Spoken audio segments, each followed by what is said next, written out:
So, goeiemiddag collega's, good afternoon. Is lekker om te sien, heel wat van julle kan in hierdie tyd nog draai by ons maak om te kom luister na die insette op ons seminar. Thanks for being here, for supporting.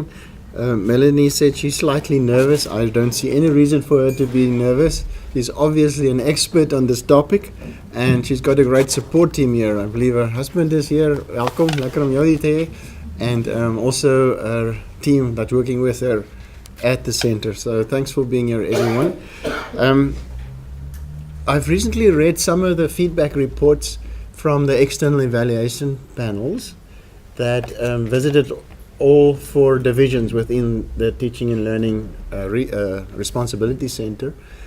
And one theme that clearly comes out of all of those reports is the great respect they have for the quality of our staff. And in the interviews, how they experienced that the recipients of our staff's services are extremely happy with what they're receiving. That's great. And even in this respect and the work that her team is doing, we get the same kind of feedback. The second point, by means of introduction, I think people are good because they're dedicated, but they are also good because they go about their work in a scholarly fashion.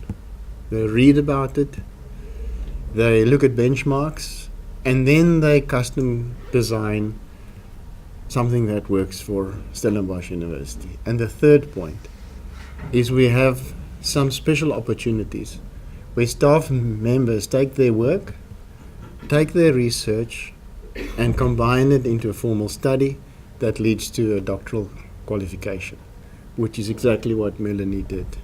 3 opportunities combined in one, and then being able to present it to us today. As a group interested in teaching and learning and wanting to gain some experience from what she is to present today. I like this idea of a positive loop, reinforcing it. I like this idea of, whilst you're busy, try to hit as many flies with the one swat you can. And we will have a great example today. So Melanie, we're looking forward to your presentation, to learn from you, and for us to learn together on the value of student feedback to inform our roles as teachers and people supporting teachers at this university. Thank you.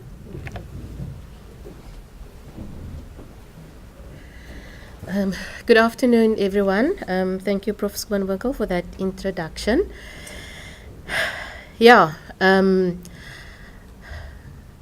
since I've started working in the Student Feedback Office, I've experienced it as a phenomenon which is almost sort of weird, because you get this feeling that it needs to be something positive, but then when you speak to people, you get these different interpretations and viewpoints, and sometimes a lot of negativity.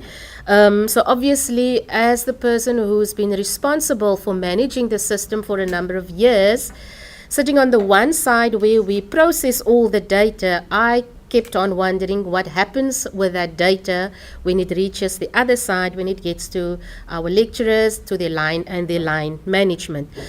Just to say upfront, I'm not going to talk about the student feedback system as such, and I will also make reference to university teachers, and when I do that, I refer to junior lecturers, senior lecturers, and professors, because part of the data analysis was done on that level. So that's why I'll sometimes use the term university teachers. So this was part of my PhD, which I finished in December 2016, and Professor Eli Bitzer was my supervisor, and Professor Susan van Skalkwijk was my co-supervisor. Unfortunately, they cannot be here today. So I said I'm not going to talk about the system, but just to get this not out of the way, but just to get this in on the table and linking it to more recent events. We're in 2017 now, and we've started with implementing an electronic student feedback system at the university. And the reason for the picture is what we experience in the Student Feedback Office is the boat has been rocked. And implementing an electronic system has evoked some fairly passionate responses to this whole process, to say the least, such as a response that we received from a lecturer that was just about a few weeks ago. So you can read on the slide what the lecturer said to us. And admittedly, it is so that some issues within the implementation of the system have been experienced, and some are still being experienced as we try to fully implement the system so that it becomes a fully functional system and produces in the needs of why it has been instituted. So it is not my intention to take away any of the seriousness of this when you read a response like that, and I do not want to take anything away from the urgency that it has, that we get to the point where we can really have confidence in this new full confidence in this new electronic system. But this response has also made me aware of very pertinent perceptions about student feedback as being a quantitative measure, a number that you could use to measure the quality of teaching, and even furthermore, that in some cases student feedback seems to be the only way or the only source of measurement of the quality of teaching. In my review of the literature, I came across an article that actually spoke to how lecturers respond to student feedback, or how they could potentially. There's a warning that if you reduce student feedback to a mere quantitative number, then that can actually be counterproductive to quality teaching that could lead to effective student learning. And one of the participants in the study actually referred to that as lecturers then start playing for the pavilion because you want to get the number that will be acceptable when it's used in certain circumstances. So that being said, I would like to move to the study that I've done. When I looked at the literature as well, I could find a lot of things about how to implement a student feedback system, how to put together student feedback questionnaires, etc. But there's very little literature available that speaks to the use of student feedback in terms of influencing lecturers' teaching practices. So at Stellenbosch University, when I tried to find things on our campus and research done on our campus, there's never been a systematic study done about how lecturers actually engage and how, as academics, we engage with student feedback at this university. So the key research question was thus then, how do university teachers at a research-led university experience the role of student feedback in their professional teaching practice? So in reading the literature, I've drawn up this initial conceptual framework, which I will speak to. I hope that you are able to see it even there at the back. So relevant literature confirms student feedback. If you look at these green sections, it confirms student feedback as a source of information and a valid source of information about the quality of teaching. Furthermore, it also states that student feedback can be used for professional learning.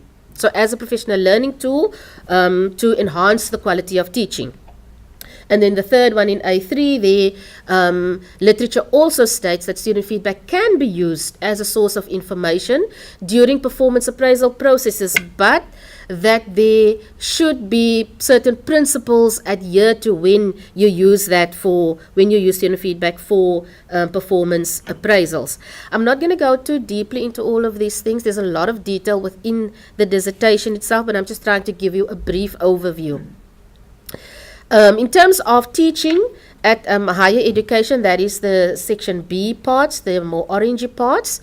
There's an increased focus, I think, at all of our universities, we experience that increased focus on the need to facilitate student learning. So lecturers become creators of effective learning opportunities for students. It happens within contexts where we've seen tremendous growth in student numbers and students coming in from various backgrounds, so very diverse learning needs that need to be met, and where lecturers are expected to teach in ways that all these students are able to learn. But within these challenging circumstances, quality teaching still remains almost a demand at our university. So these bring in issues of performativity, etc. At Stellenbosch University, where we have positioned ourselves as a research-led university, I looked at that context as well, and what literature says is that, and I think we all know that from our own experience at this university, academics at the research-led university they have to fulfill various academic roles. You need to teach, you need to do research, and then you also expected to do some community interaction, or as they call it now, social impact. So various roles. Outside of that, there can be other roles as well. Within the research-led context, there's a high premium placed on research outputs. So you need to publish, because if you publish, then it opens up possibilities for career advancements, for funding, for reward, etc. But within the research-led university context, academics are expected to perform excellently in both teaching and in research, despite the fact that in most instances, research seems to be the function that is of a higher regard, and who brings in more reward and more possibilities for career advancement, with teaching being lesser so. So university teachers and academics can experience all of these influence as challenges or as contradictions even in some cases, and that is indicated by these broken lines that I've indicated here on this figure. But people could also experience these challenges in different ways. They can experience it as constraints, or they can experience it as enablers in terms of how they respond to it within their teaching practice. But it's in terms of the professional teaching practice, it would in many cases it's almost a personal decision that people take within that context, this challenging context where they perform their teaching. So so as I said, these responses could involve a variety of teaching practices, and those could then also influence how lecturers could make use of student feedback within their teaching practice. So this initial conceptual framework already brought up the idea of this whole system being one of complexity, and one where there's interrelational components, aspects and domains that work together and that influence each other in various ways. So as I mentioned earlier, since there's been no systematic study done about this phenomenon at our university, I decided to engage on, or rather to follow an interpretive approach to the study, because I wanted to get a better understanding, and I thought it would be good for us, because we have this big system, to get a better understanding of what this phenomenon is about, and what are the links between student feedback and university teaching practices eventually. I used an exploratory case study, institutional case study design, because I wanted to do an in-depth study. And the idea was not to come up with generalizable findings for across the whole university and for every single lecture or whatever, but as I said earlier, to get to a better understanding of this phenomenon at the university. The data, I've made use of qualitative data which was generated by having semi-structured interviews with 16 purposefully selected university academics. They were chosen based on, the two main criteria were their post levels and then the disciplinary clusters where they came from. So in terms of post levels, I looked at junior lecturers, senior lecturers, and professors. In terms of the disciplinary clusters, that obviously is the four environments that I'm referring to: the EMS environment, health sciences, the SET environment, and then also the humanities. Other criteria included gender. I tried to get males and females, and then also because I work in the student feedback office, and I have access to the database of student feedback that is available. I could also look at trying to get a range of participants with a range of student feedback results. In some cases, even where lecturers over a few years have improved their student feedback results significantly, because I suspected that might give you insights in terms of how people make use of student feedback in terms of the teaching practice. And then obviously I analyzed the data. I'm not going to go into too much detail on that. I eventually ended up with various iterations of coding, but then at the end analyzing the data in terms of the analytical framework that was used for the study. So the framework I used was activity theory. I struggled a lot with finding an appropriate theory because I wanted to look at the interactions and the activities and the practices within this teaching and learning system, of which student feedback forms a part. So activity theory proposes that people make meaning of practices and the interactions as they interact within this whole system.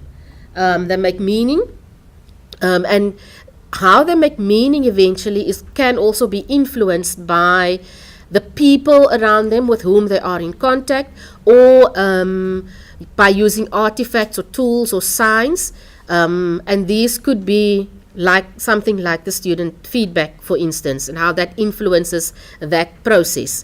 So activity theory for me provided a useful framework for exploring the various relationships within this system in order to understand the social practice of teaching better. So as you can see on the figure, activity theorists make use of an activity triangle, which consists of a number of components which all interact with each other. So if you look at this, you have a subject, the subject here, which can be an individual, it could even be a group of people, but this subject is the one that acts within the system, or in other words, does something within the system as an individual, but also as part of a collective. This subject acts towards achieving something within that system. So what the person desires to achieve through their activities, that is called the object within the system. And activity theory says then that the relationship between the subject and the object can be mediated by certain tools or signs that will then influence how this relationship is made meaning of. But then furthermore, this relationship does not just take place in a vacuum. It happens within a community and for that particular community as well. And this community can consist of various stakeholders or participants within, but depending on who the community or what the community is. The community is governed by certain rules or regulations. It might be policies, it might be traditions, conventions, whatever. But then within that community, you also have these various participants could also have various roles that they have to fulfill. So there's what they refer to as a division of labor, and it also can include different levels of power, whether vertically or horizontally. So applying that then to this particular study, and using the activity theory framework in order to look at what this would look like at Stellenbosch University, I came up with this as an activity system of teaching in higher education, where that focuses on student feedback as the mediating artifact. So you have the university teacher. The teaching object is then what drives the university teacher's teaching, what motivates, or what do you desire to achieve through your teaching. And then with student feedback here as the mediating artifact, how can and how is student feedback then used in order to mediate that process of having the university teacher with a desire to achieve something with their teaching, and how can student feedback then play a role in that? So how does it influence your teaching practice? But then, as I said, this is an interrelational system. So there are things that play a role. So in terms of teaching and learning community, so you don't just teach in a vacuum. You teach within a particular context. There's your departmental context, faculty. You have your students. You have management within that community. You could even have external parties like the professional bodies, who also have their rules and their requests or whatever. Then within these communities, there are policies within our teaching and learning communities. We have policies, we have departmental norms and rules that govern or that steer how teaching and learning happens within that department or within that faculty. I will mention later on the policies that I looked at within this study. And then obviously, as I mentioned earlier, also we all know that our academics at the university, the division, when we look at the division of labor, there are a number of roles that academics have to fulfill, like I've mentioned, the research, the teaching, and the community interaction as well. So coming to the study, I said earlier that I've made use of qualitative data. Outside of the interviews, I looked at the institutional policies that relate to teaching and learning, and also to student feedback. Because with this, I wanted to get a feel of what does this university regard as good teaching, and how does this university, in terms of its policies, view student feedback and the purpose that it should have. So I'm not quite sure if you can see, it's a lot of information on there, but in block number 1, I'm referring to the subject. So that's obviously the university teachers, and within the teaching and learning, I looked at the teaching and learning policy, the teaching and learning strategy. I've looked at the guidelines for appointing lecturers. There's a document called the Recognition and Reward of Good Teaching. I've looked at the institutional intent and strategy, the student feedback policy, obviously, and also the staff development policy as well. So in the policy to state that university teachers, or this university requires its teachers to have the necessary knowledge and skills to facilitate learning. I know within the Center for Teaching and Learning, we're trying to move away from the skills debate, but that's still very much within the policies. And the object for teaching, or the desire, what we want to achieve through our teaching, is then, in terms of the policies, quality teaching and effective learning. So in terms of mediating that practice of teaching in ways that would affect effective learning, student feedback can be used, and the policy states that it should be used mainly as information that is aimed at supporting and promoting teaching. It can be used for other purposes as well, such as within the performance appraisal processes or assessment of the quality of teaching. But as I stated earlier, certain principles need to be adhered to if we do that. In terms of our policies, I've mentioned all the policies that I've looked at in order to get to this framework.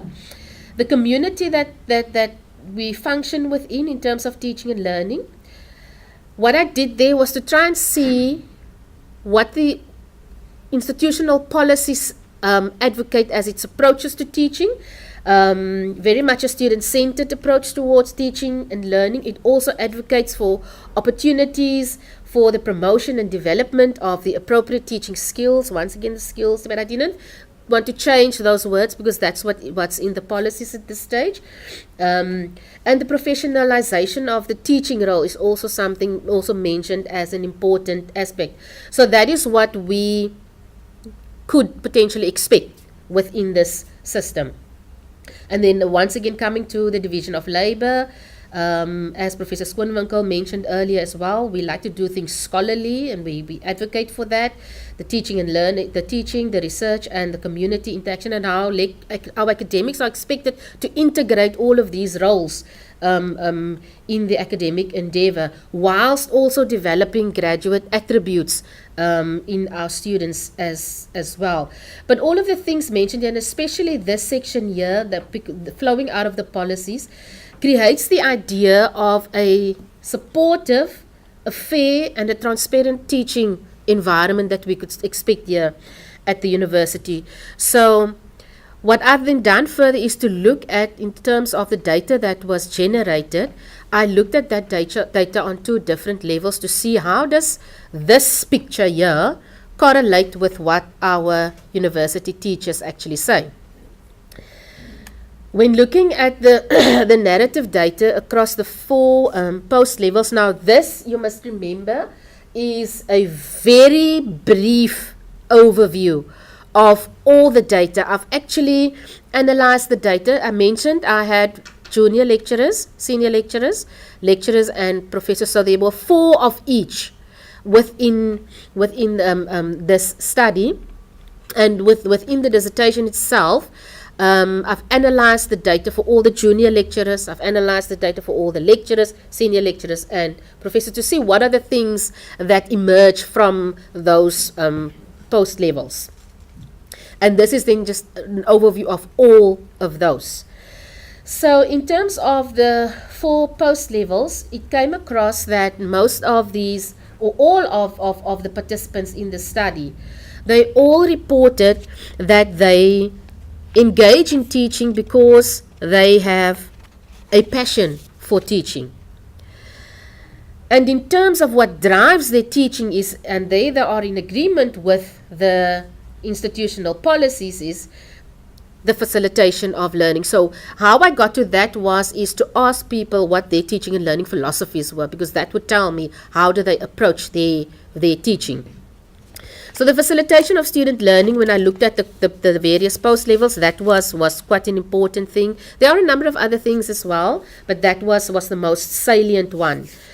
In terms of using student feedback as a mediating artifact in order to facilitate learning opportunities or create learning opportunities that facilitate student learning, these participants also see student feedback. When you look here at box number 3, they also see student feedback as information to gauge the effectiveness of teaching in terms of enhancing student learning. So they look at it as a professional learning growth, but that's with professional learning or for their own growth, but that's within an individual capacity. So each one of these 16 participants said that's how they see student feedback for their own use.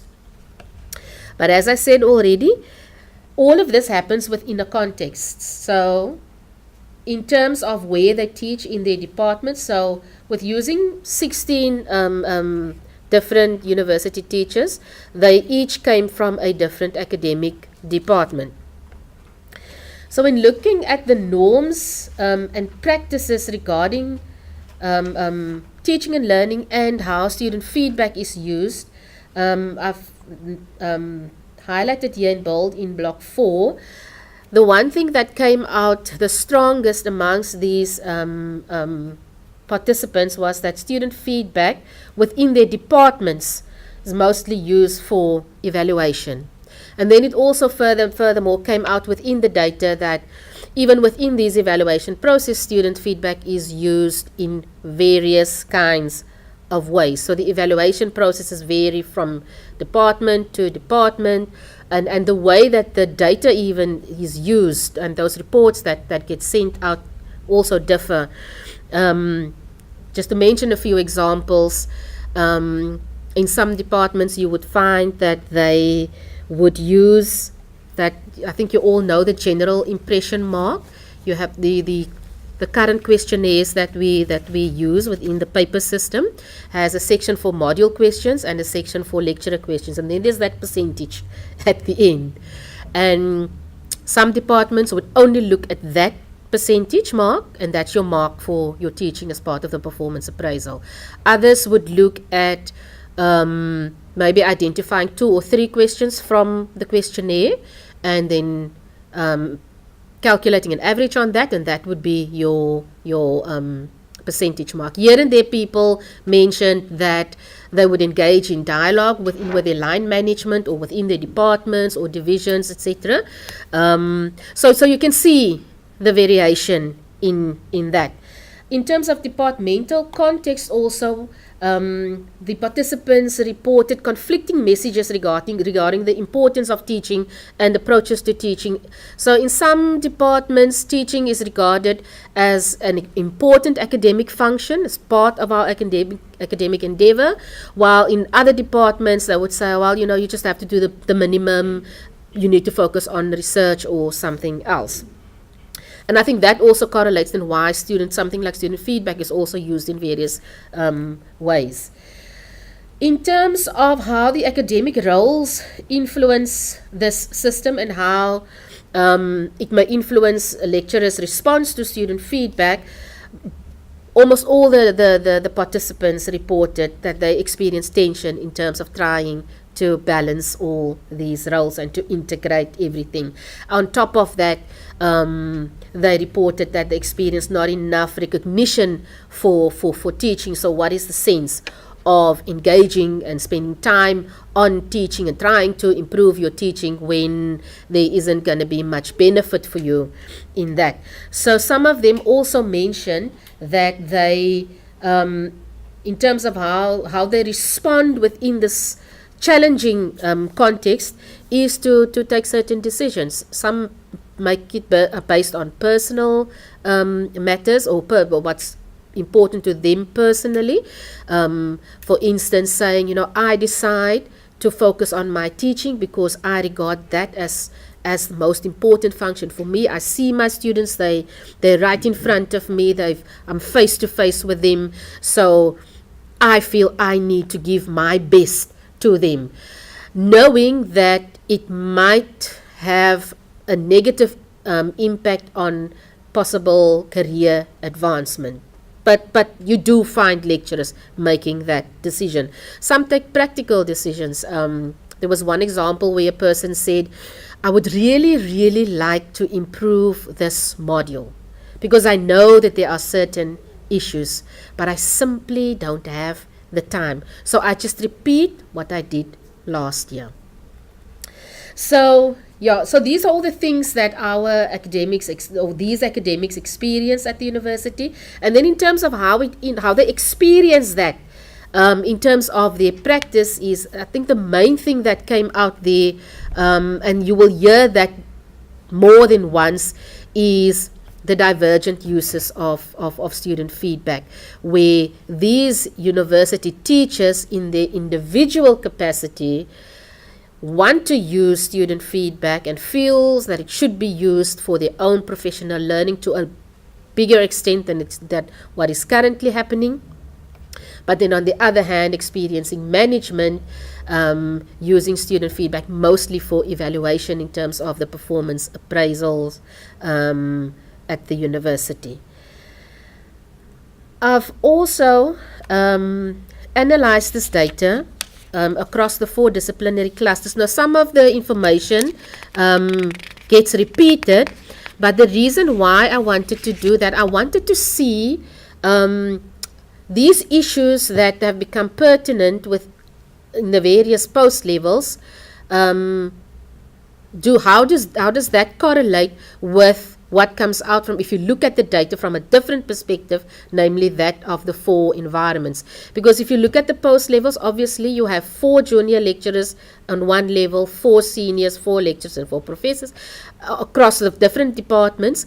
But then when you look at the disciplinary clusters, they sort of come from, you cluster them according to the same type of environments, and to see what it would emerge then from looking at the data from that perspective. Now, in terms of their teaching and learning philosophies, they also were in agreement, obviously, with facilitation of student learning as a main desire to in terms of your teaching, developing critical thinking in your students, and then also for students to take responsibility for their own learning. Student feedback is also regarded by them once again as a professional learning tool. Here, when I looked at the various clusters, the whole issue of reflection became a bit more pertinent. So that, and where they see student feedback as a tool or a mechanism that could help them to reflect on their teaching in order to enhance their teaching practice. Now, remember in the previous slide, in terms of the norms and practices, it came across as if all across board that student feedback is mainly used for evaluation purposes. But when I looked at the 4 disciplinary clusters, it became evident that only the 12 of the departments used student feedback for evaluation. But there was one disciplinary cluster that did not report student feedback being used for evaluation, and that was the health sciences cluster, where they and their questionnaires also differ slightly from the rest of the universities, and they don't have that general impression mark either. But they've reported a different way of using the student feedback. So they wouldn't give you sort of a mark for student based on your student feedback, but they would use that information to engage in dialogue and in conversation at various committee levels, on module levels. So the information, the module information is made public amongst the colleagues, and they talk about these things and try to come up with ways of, when they identify challenges or issues within those modules, of trying to identify ways of improving that, and also supporting their lecturers in terms of enhancing their teaching. Something interesting that also came out was some of the participants did not even have a clue how their student feedback was used in their performance appraisal processes. Now, yeah. And those, just to qualify that, those were not just junior lecturers. Those also came from professors who've been at the university for like almost 20 years and still not knowing whether student feedback is actually used as part, or they would know it is used as part of the evaluation, but they're not sure how management actually goes about using that information, which obviously tells you that there's no conversation about the student feedback data in those instances. So once again, in terms of the departmental context, mixed messages regarding the importance of teaching and learning was reported, and as I said, mixed practices regarding the use of student feedback. And again, in terms of academic roles, the challenge to balance all the roles. And then in this instance, when I looked at the data, in terms of the 4 disciplinary classes, it came out much stronger that the tension is actually experienced between teaching and research. The demands that lecturers they have to meet, that causes quite high tension for them. I think also in terms of the post levels and where you are in terms of your career trajectory, you could experience these things differently, where some of the junior lecturers, for instance, indicated that they get a little bit of leeway in the first 2 or 3 years to focus on teaching before they get pressed for research, for instance.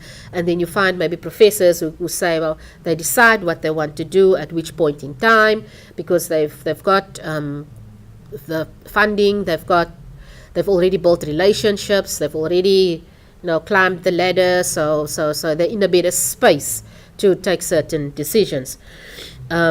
So decision making in terms of which roles to focus at particular times, that also came out stronger. And Nicolene's PhD in 2015 also alluded to that people actually have at some points have to take decisions in terms of what would be possible for them to do at certain stages of time and in their career.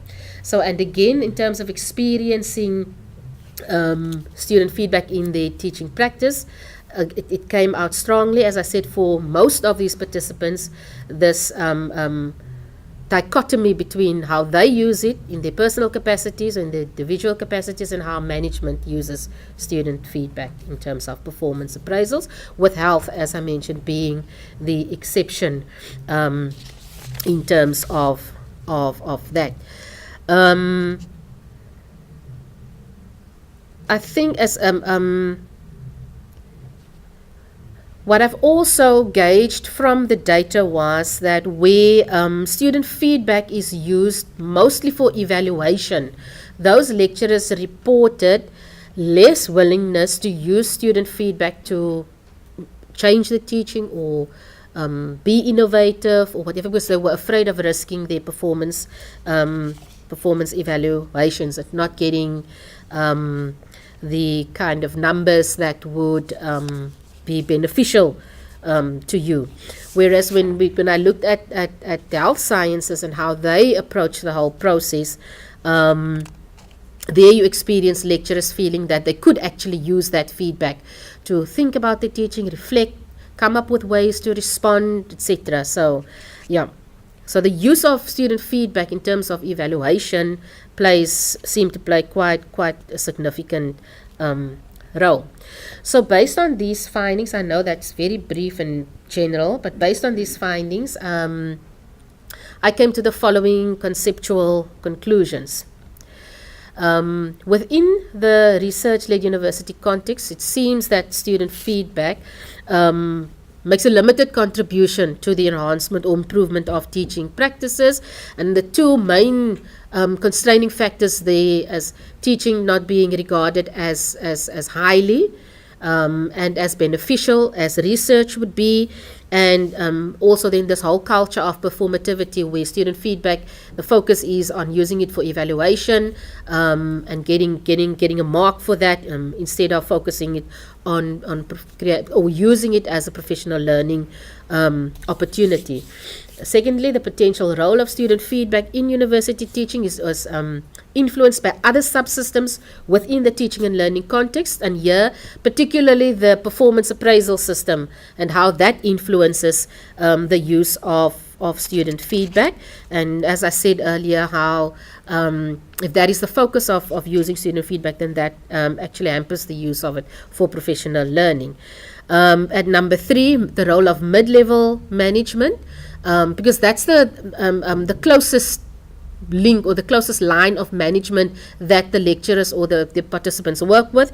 So mid-level management has been reported as having a significant influence on how university teachers would decide to use their student feedback. As I said, will you take the chance of being innovative at the risk of your performance appraisal or not?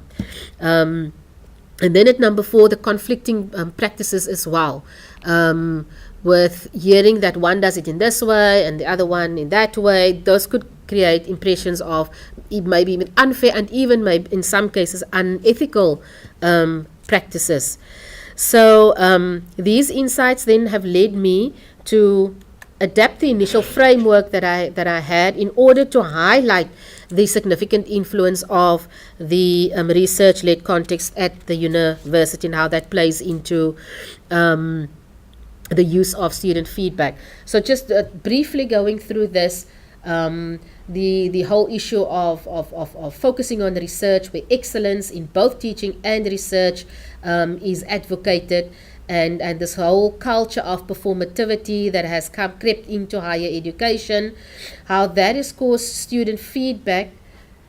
Here on the green side of these broken lines indicate where the links are weaker in terms of using student feedback for professional learning to enhance student learning or enhance your teaching.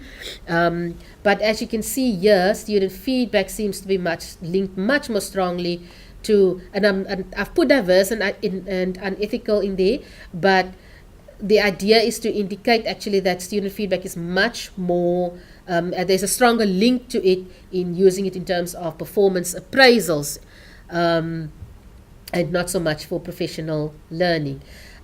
But then these diverse and sometimes unethical, and there were examples mentioned within the conversations with these participants, those diverse and sometimes unethical use of student feedback obviously then,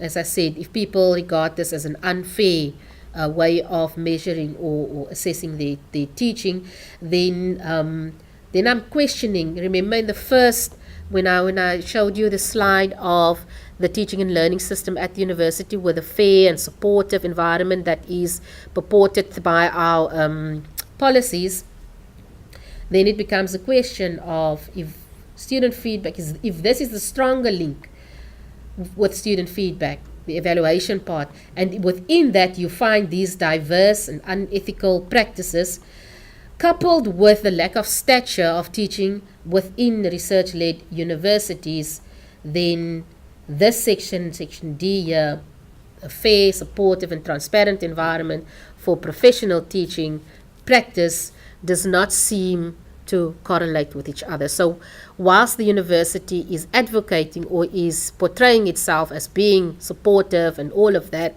what happens on ground level in terms of the use of student feedback then tells a different story. So I've just included a few implications. Just looking at further research, I realized that this student or this study was done with a focus on university teachers' perceptions and how they use student feedback. I think it would also be good to do this from the management side, to see what management says about and how they perceive student feedback and how, and how that correlates with what the university teachers said. And then also maybe studies can be done also in terms of how student feedback can actually be used to contribute to the recognition and reward of teaching. I think the more important part is the implications for practice on institutional level, and I've come up with a number of implications there. So knowing the data and hearing what has been said, interrogating our structures for performance appraisals, and with interrogating I'm not meaning that you go and hunt down people now, but really to look critically at how these structures work. Attending to the promotion of the reward and recognition of teaching, which has already been started. There's a task team that worked on that as well, so getting that off the ground. We need to ensure clear and shared understandings of the purpose of student feedback, because if we understand this phenomenon in different ways, that then leads to all these different kinds of practices.